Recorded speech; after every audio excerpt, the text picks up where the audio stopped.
I met Michael by chance online. I was playing on a gaming site. It was a free site where you can play slot machine games and it has a chat feature. This was not social media or a dating site, so it surprised me when I met a scammer, and I learned they are everywhere.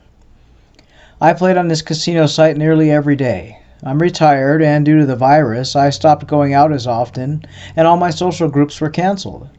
I used to play cards weekly in a ladies' group and a Red Hatters group for lunch and tea. So finding myself in the house, the casino game was helping me keep social. The games themselves had group chat rooms. I would go into the slot machine and bingo rooms and play online tournaments. Now you don't win money, it's virtual coins, and it was free to join. In the chat rooms, people would often just make small talk and say great win, great game, etc. However, you can click on a user's name and a private chat box will pop up. Michael would often follow me into the different game rooms. His username was unique and he would pop up often in my games. He messaged me during a game of bingo and told me he was 34 years old and a widow. He said his wife died of cancer and he had a 4-year-old daughter and he was in the army. I didn't reply to him at first. Typically, game players don't chit-chat during a game, especially a bingo tournament.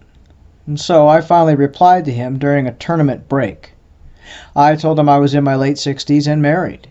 I told him I'm not interested in anything romantic.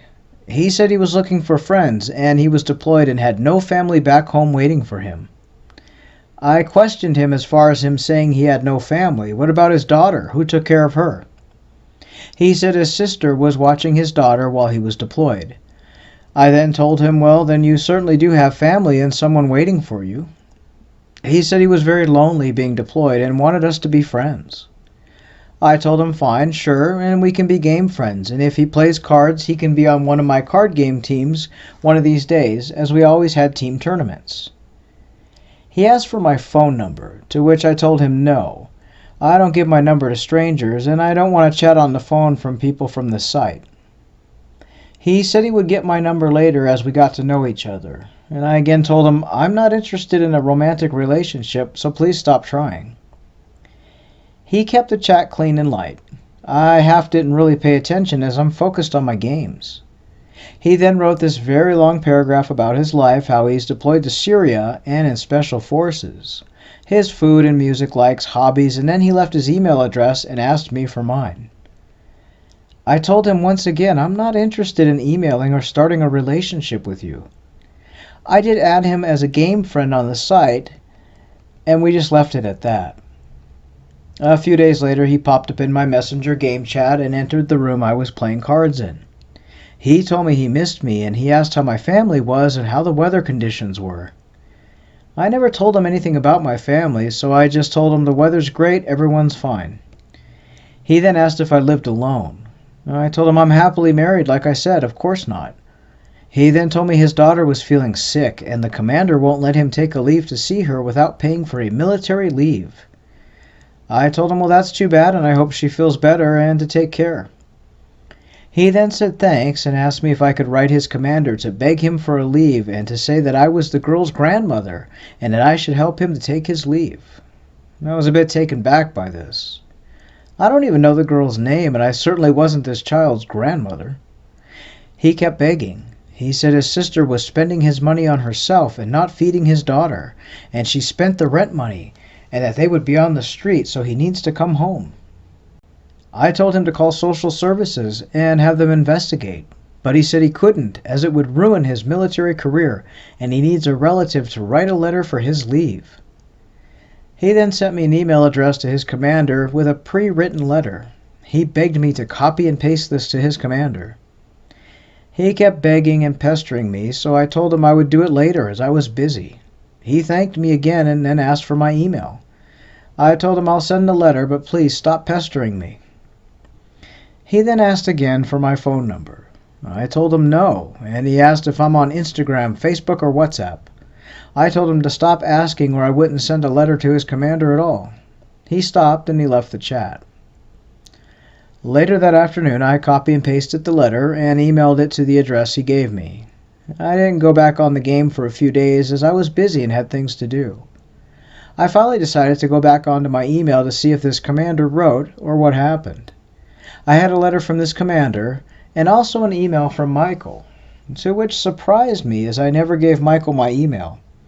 I assumed at the time that the commander gave it to him. I didn't realize at that time that he was also pretending to be the commander. Michael's email contained pictures of himself and pictures of who he claimed was his daughter, but the girl in the photo looked to be maybe 10 or 12 years old, and he said his daughter was 4. That certainly wasn't a 4-year-old girl. He wrote his daughter's name was Linda, and she was in school and loved her studies and exams, which was another red flag, as a 4-year-old is not going to be in school having exams. He said he's the only child of his late parents. He mentioned he enrolled in the military at 18 years old, and he's been in the military for 25 years. But he had told me he was 34, so unless he was in the military in diapers, something's very wrong. The letter said that he was in Afghanistan, but he told me Syria in the chat. He said his wife ran off with his best friend, but he had told me she died of cancer earlier. It was laughable at best, and I realized I was talking to either a scammer or a crazy person. I then opened the email from the military commander, which the commander called himself Jerry Galbraith. He sent me a document, and he said he is a commander in the United States Army, and he would be approving Michael's leave provided that I, a family member, would pay $1,400 for the, quote, United States Army leave replacement fee. I half choked on my coffee reading this garbage. He said I would have to send the money to the military leave agent in Michigan, which was some random woman's name. I knew this was some sort of fraud. I immediately marked the emails as spam, and I logged on to my game and blocked his user. Before blocking, I had seen Michael wrote a message after message after message asking where I was and why I was not on this site. I also let the game site admin know about this.